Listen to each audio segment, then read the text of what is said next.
Sa likod ng bawat pagkaing ating kinakain ay isang sipag at tiyaga ng ating mga magsasaka.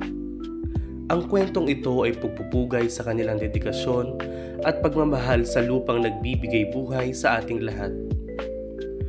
Ang mga magsasaka ay paalala na ang tunay na tagumpay ay bunga ng pagtitiyaga, pagsisikap at pusong handang maglingkod.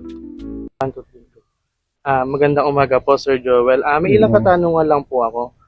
Unang tanong po, sino po ba si Sir Joel o sino po kayo bago maging isang magsasaka dito? Dati po akong sa trabaho, sa construction, sa bukid, nagbibilad ng palay, Talagang sa paggugulay na po din sa pagsasaka. nakaalay na po kayo. Doon ako na kasi nga hindi naman nakatagpos ng pag-aaral na lahat ng hirap na trabaho ay pinasok ko, mabuhay ang pamilya ko. Okay po. Bali, paano po kayo nagsimulang magsaka? Minanan niyo po ba ito o pinili niyong maging magsasaka? Pagsasaka, natutunan ko lang dito sa Bulacan nung napadpad ako rito kasi nga ako dayo, Bisaya ako Trabaho ko sa amin, pangisda. At mayroon din pagsasaka, katuwang ng aking ama. Hindi napadpad ako, nagkapamilya nga. Kaya lahat ng trabaho, kaya ng katawan, pinasok ko yun. May pagkakaiba po ba yung pagsasaka dun sa Bicol kumpara po dito sa Bulacan? Malaking pinagkaiba, kamukha dun sa amin, ang produkto kasi dun, abaka, niyog, at palay. Kaya, ang niyog, minsan 3 months to 4 months ang harvest, ang palay, every 4 months. Magandang kasi may patubig kami sa amin. May water Mayroong supply na po irrigation talaga. Hindi kamukha dito sa Bulacan, nasa ulan lang. Inasahan lang. po. Pwede niyo po bang i-share sa amin o ibahagi yung buhay niyo bago kayo naging matagumpay na magsasaka? Ano po ba yung mga pinagdaanan niyo bago niyo ito halimbawa itong mga may problema po ba sa expenses, sa mga gastos? Tungkol naman sa pagsasaka, alam problema sa akin kasi hindi ko sarili yun namamasukan lang po ako Ngayon, pagka nakadepende doon sa panahon, lalo na sa palay, pagka maganda panahon at magandaan magandang bintahan. Sakali doon sa may-ari yun. Dahil ako upahan lang arawan lang din po ako namamasukan lang ako. Paano naman po pagka nagiging challenge din po, nagiging hamon din po sa inyo kapag halimbawa may bagyo na sisira yung mga pananim? Yun ang naging problema kasi doon sa mga ganung panahon na nagkakaroon ng problema. Dahil sa pagdating sa bintahan o anihan, mahirap. Medyo kumikita, pero 50-50 labanan. Nakadepende sa panahon, sa presyo ng palay. Kung sa palay man yun. Next question naman po. May panahong gusto niyo na po bang sumuko noon? Ano po yung naging dahilan para magpatuloy kayo?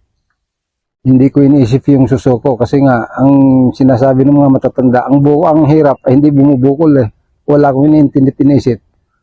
Mayroon akong pang araw-araw magagastos o maiuwi sa pamilya ko May sustento po. May sustento sa pang-araw-araw. Kasi wala namang pagkukunan, hindi lakas ko lang Wala naman tumutulong sa mga panahon na yan. Dahil kasi mga anak ko malilit pa, mga iba kong mga kapatid, dolari naman, nag-aaral. Sa ngayon, medyo may konting luwag-luwag na. Nagkakatulong-tulong na yung mga anak ko. Dahil nga yung tatlo, may trabaho na. Nakagraduate na, may trabaho rin akong permanente. Hindi kamukha noon na kung sino-sino lang tumatawag sa akin Kaya lang yung salin sa akin ng mga panahon na yun. Ano po ang pinakamahirap na karanasan nung nagsisimula pa lang kayo sa pagsasaka? Nung mayroon akong karamdaman, nung nagkakasakit, dahil nga obligado kong maghanap buhay dahil sa pamilya. Kaya hindi po pwede sa akin magkakasakit. Yun ang pinakamahirap Gustuhin ko man, namamahinga, hindi ko ginagawa kasi nga maraming umaasa sa akin ang anak, 6 mga anak ko. Lahat nag-aaral yun. Mayroon na po ba kayong tapos na? 3 na tapos ko. 2 teacher, isang IT. Dito rin po Dito lahat yun. Tapos sa next year, yung isa ko naman, XRM. Yari na rin yun. Pangatlo, ang course nun business ad. Yung bunso, animal science. Ano po yung pinakamalaking pagbabagong dala nung paghalamanan nyo dito bilang masasabi yung tagumpay nyo? Ay, ang masasabi ko na nakatapos yung mga anak ko. At kunting panahon na lang natutupad ng mga pinapangarap ko noon pa. Na sana wag kaya na din naman siguro. Kaya lang iba kasi nag-aaral At iba na mayroong narating sa buhay at nakatapos. Saka nakaka-proud po na sasabihin Abay, niyo oo. na sa paghahalaman. Isa pa, nakapagtapos kayo. kahit pa ganun-ganun ang trabaho ko, kapag tagumpayan ko yung pinangarap ko noon. Tapos lahat ng mga anak ko. Ilang taon na lang, mga 4 na taon na lang. Tapos na lahat yun. Tapos na po. First na ibunso ko Eh, 3 years na lang, awa ng Diyos.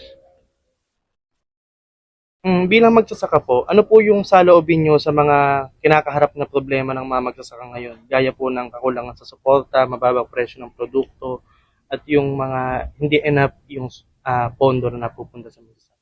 Kaya ang mahirap sa magsasaka kasi ngayon, walang suporta sa gobyerno Meron man po, hindi Mayroon man, hindi sapat. Kaya mayroon din namang nautangan, kailangan walang natitira. Pagdating ng anay, bayad. Kaya ang tawag ngayon sa nga magsasaka, hindi na magsasaka magsasako na lang magsasako na lang. Danga kasi, pag nabenta yung palay, babayad siya utang, matitira sa magsasaka, sako na lang. Sa dami ng na-experience kong talagang magsasaka talaga. Tulad po ngayon yung palay. Lalo na ngayon, napakamura ng palay. Maganda yung palay guys, 8 na lang yata. Ay, bibilad pa po. Mas mainam na bigasin na lang. Bigas na lang. Kaya kalimitan nga, kung talagang may puhunan ka, okay naman. Dahil i-stack mo yung palay mo pagdating ng mga ilang buwan. Doon mo lang ibenta. Kung wala kang pagkukunan, di ibebenta mo nga, pambayad ng utang. Matitira sa isako. Kaya mahirap din po na. Mahirap talaga. Kumbaga mahirap gumalaw. Pagka, parang doon i-apply natin yung yung pagka maigsi ang kumot matutok ng maluktot. Tama yun. Ganun na lang Totoo po yun. nangyayari. Kaya kalimitan nyo sa may mga bukid, pinagbibenta na lang Kasi nga, kamukha ninyo, ang ama ninyo, sasaka. Nag-aaral kayo. Pag kayo nakatapos, magsasaka ba kayo? Hindi na. Hahanap kayo ibang trabaho. Nag-abroad na yun. Di ba, nag-abroad. Kasi yung talagang the best ngayon, di man na, kaya ako ngay nagsumikap, makatapos yung mga anak ko. At pusigido din naman, awan naman ng Diyos. Na unti-unti na natutupad. Yung pag-aaral lang at maayos lang yung mga bata, nagagawa ng paraan ng magulang yun. Kahit yun ipangungutang Matustusan lang Sir Joel, kayo po bilang magsasaka at medyo nasabi nyo nga rin po na nakakaawang at nakapagtapos kayo ng mga anak sa paghalaman. Ano po yung gusto nyong ibigay na mensahe sa mga kapwa nyo magsasaka na patuloy nagsusumika? Ang masasabi ko sa kapwa ko magsasaka, talagang tunay na magsasaka, ay tiyaga-tiyaga lang at makakaraos din yan.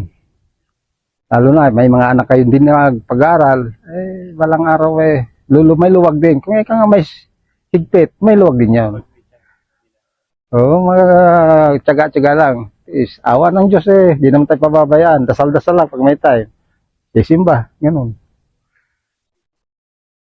Ang mga magsasaka ay paalala na ang tunay na tagumpay ay bunga ng pagtsatsaga, pagsisikap at pusong handang maglingkod. Naway magsilbi itong inspirasyon sa lahat na pahalagahan ang agrikultura at ang mga taong nagsasaka para sa ating kinabukasan.